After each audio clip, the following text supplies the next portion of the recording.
As we are all preparing for the next episode of the Book of Boba Fett, we have some time in between each episode to think about what's coming next in the Star Wars universe. As announced in December 2020, there are many Star Wars shows coming out in the future.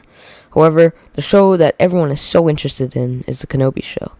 So in this video, we're going to check out what events in the show will happen realistically for this to follow the boundaries set by other Star Wars movies. Well, to start, the show takes place 10 years into Kenobi's Tatooine isolation, so we'll probably not see him adjusting to where he's located.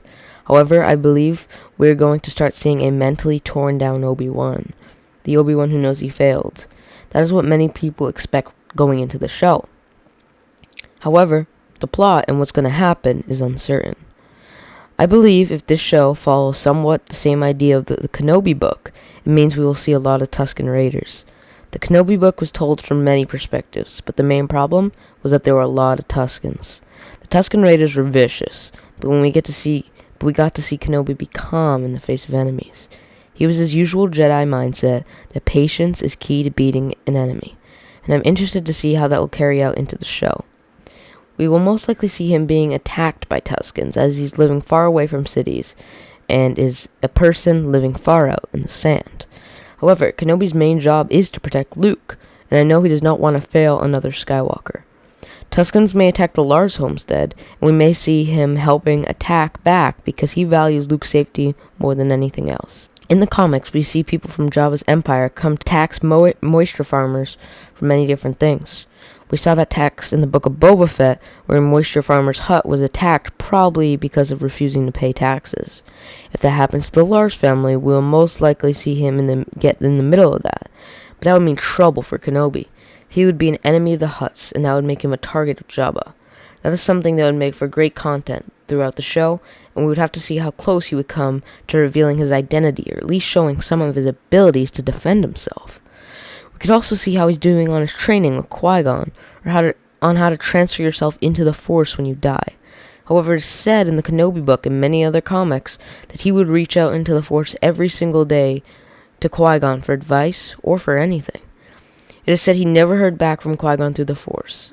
However, every day in his hut, Kenobi would meditate, sometimes out loud, sometimes in silence, and tell Qui-Gon, who never answered, what he is struggling with in his new life, and what he needs to work on to successfully complete his job of helping to bring balance to the Force. Comics say that Qui-Gon never communicated to Kenobi in full form until it was time for Luke's training to begin, right at the time of A New Hope. All these events would make for a great show. However, it seems Disney is looking more outward. They seem to be looking at some type of fight between Kenobi and Vader. It is assumed this because they hired Hayden Christensen, and he's not just hired for flashbacks, he's hired for the show. The information everyone is hearing now is Hayden will play Vader under the mask in many scenes. However, everyone is still trying to understand why Kenobi and Vader would fight, and how is that possible?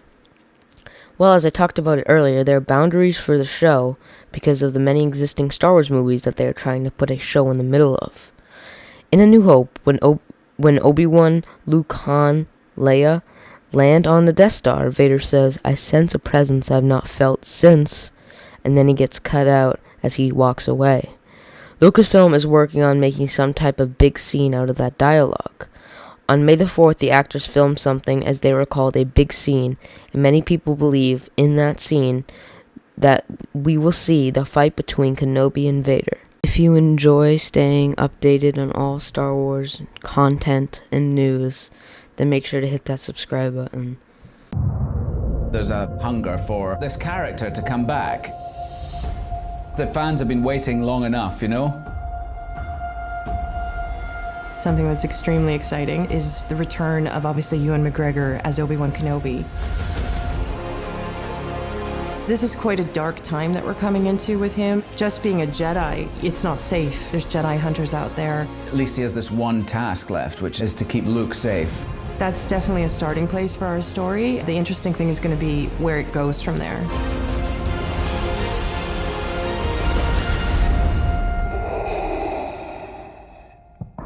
The most beautiful thing of all is that it's brought me back together with Hayden.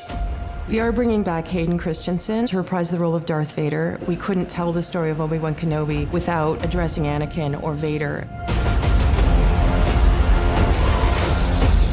have another swing at each other. It might be quite satisfying for everybody. We hope that you enjoy it as much as we enjoy making it.